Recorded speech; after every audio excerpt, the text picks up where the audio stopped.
As we are now slowly approaching version 2.1 and the release of our next Renesita character Phoebe, undoubtedly there will be quite a few players looking forward to picking Phoebe up, given she is going to be our newest spectral DPS since Genshin and certainly holds a ton of potential. So to just ensure those that are eagerly waiting for her release are fully prepared, I'll be going through Phoebe's Ascension and skill upgrade materials, notable team synergies, viable echo builds, weapons that can be utilized. Then for those that are still slightly unsure whether you should summon for Phoebe. Just before we jump into it, as always, would really appreciate it if you could subscribe for more WutheringWaves content and drop a like if you enjoyed the video. Now kicking it off with the materials Phoebe will require, first you'll need to ensure you have 29 green Whispering Cores, 40 blue Whispering Cores, 52 purple Whispering Cores, and 61 gold Whispering Cores. Now given Phoebe is a rectifier character, she would then need 25 green helixes, 28 blue helixes, 55 purple helixes, and 67 gold helixes. As for the open world boss material, just like Rochia, you'll need to head to the Lorelei boss and pick up 46 cleansing conches, and regarding the weekly boss, Phoebe will need 26 sentinel daggers, which is quite nice to see old weekly boss materials are still being utilized even for Renesita characters. Lastly, again like Rochia, you'll need to pick up 60 firecracker jewelweed plants within the open world in Renesita. Moving on to Phoebe's team synergies, as I have kinda gone over them in the previous Phoebe video, for those that are already aware, do feel free to skip ahead.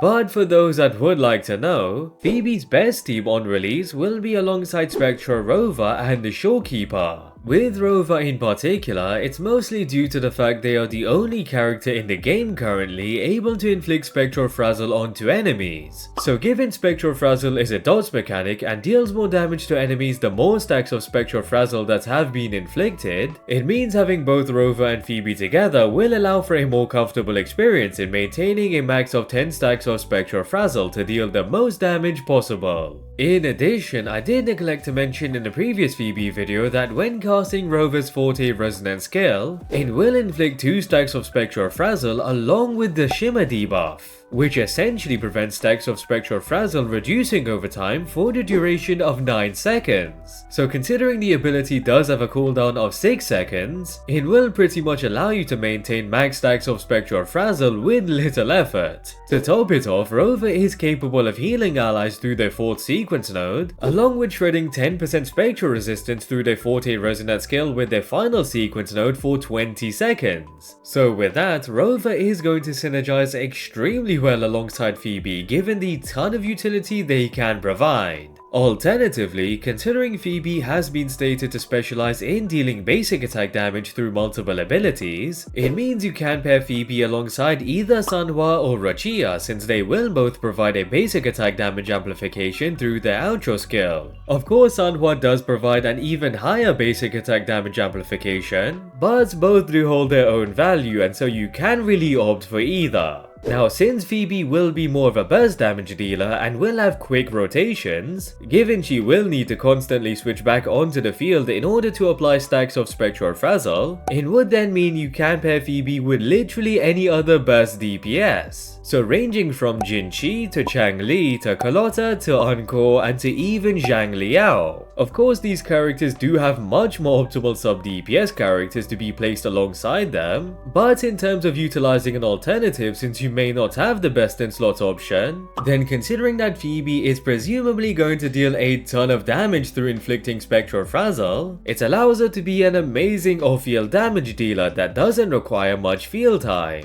Although, given she will be part of the Spectral element, there is the possibility for her kit to increase Spectral damage or reduce Spectral resistance, and so if that is the case, especially since Carlotta has pretty much taken Zhezhi hostage, Phoebe could step in for her alongside Jinxin. Of course, Jinxin herself may not be dealing as much damage without a coordinated attacker that can buff resonance skill damage, but the damage loss will likely be made up with Phoebe, and potentially, Jinxin with Phoebe could lead to even more DPS being dealt. So with that, Phoebe is going to hold amazing versatility and longevity, since she will synergize with many characters regardless of the element and the specific type of damage they deal. Lastly, despite Phoebe being the only limited dot character releasing from what we currently know, later on she will synergize with pretty much any other character that is able to inflict Spectral Frazzle, or any of the other elemental debuffs such as Aero Erosion. Therefore, Phoebe is most likely going to be one of the most versatile DPS characters in the game.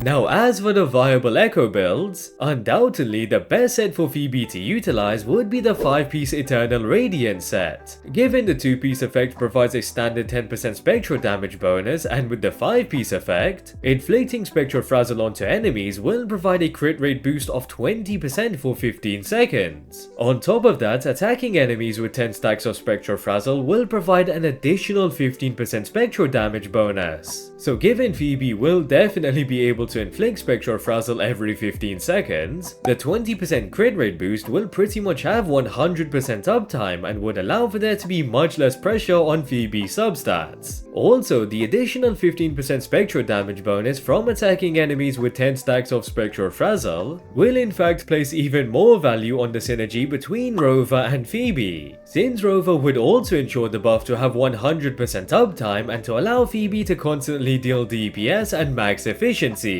So to no surprise, the Eternal Radiance set will be the most optimal Echo set to utilize, as it does revolve around Spectral Frazzle, which is a core mechanic within Phoebe's kit. Alternatively, the Celestial Light set will be viable, given it does provide a total of 40% spectral damage bonus, which means whilst you are farming for the Eternal Radiance set, a stacked Celestial Light set would allow Phoebe to perform at a decent level, but of course wouldn't be close to her performance when utilizing the Eternal Radiance set. Another alternative option would be the Moonlit Cloud set, given it does enable the other DPS alongside Phoebe to deal a lot more damage, but it would come at the cost of Phoebe's own damage. So the trade-off wouldn't really be worth it overall, but if you do want to ensure a DPS like Jianxin deals as much damage as possible, then the Moonlit Cloud set on Phoebe would enable just that. Now for the Echo build itself with the Eternal Radiance set, since there is only one 4-cost Echo, it does mean the 4-3-3-1-1 build will be the only option for Phoebe to utilize, with the main Echo being the Nightmare Morning Ikes, which does work incredibly well with Phoebe since it does provide an unconditional 12% spectral damage bonus, along with the skill Echo itself dealing 100% more damage to enemies inflicted with Spectral Frazzle. So the Morning Ikes does provide even more of a reason to ensure you do utilize the Eternal Radiance set on Phoebe.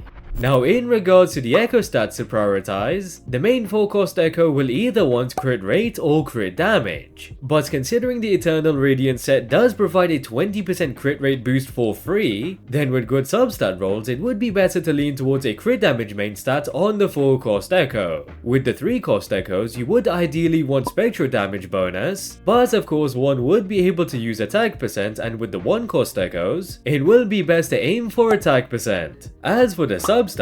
crit rates and crit damage will be priority since she is a DPS, then attack percent, energy regen for quicker ult activation, and basic attack damage bonus to maximize Phoebe's damage. Lastly, as for the weapons Phoebe can utilize, given she is a rectifier DPS character, there are quite a few alternatives to her signature weapon, such as Yinlin Stringmaster, which provides a massive 36% crit rate main stat, along with the passive providing a 12% attribute damage bonus, and if Phoebe is able to deal multiple resonant skills similar to Yinlin, she would then gain access to an additional 24% attack bonus. If not, then it would just be a 12% bonus. So once again proving its value, the Stringmaster would definitely be a great weapon for Phoebe given its universal passive and the insane main stat, which will significantly reduce the pressure on obtaining crit rate substats. Another alternative would be Zhezhi's signature weapon, which provides a huge 72% crit damage main stat, along with the passive increasing attack by 12%, and when casting a resonant skill, Phoebe would gain a 12% basic attack damage bonus, and again if she can deal multiple resonant skills, the basic attack damage bonus would stack up to a total of 36%.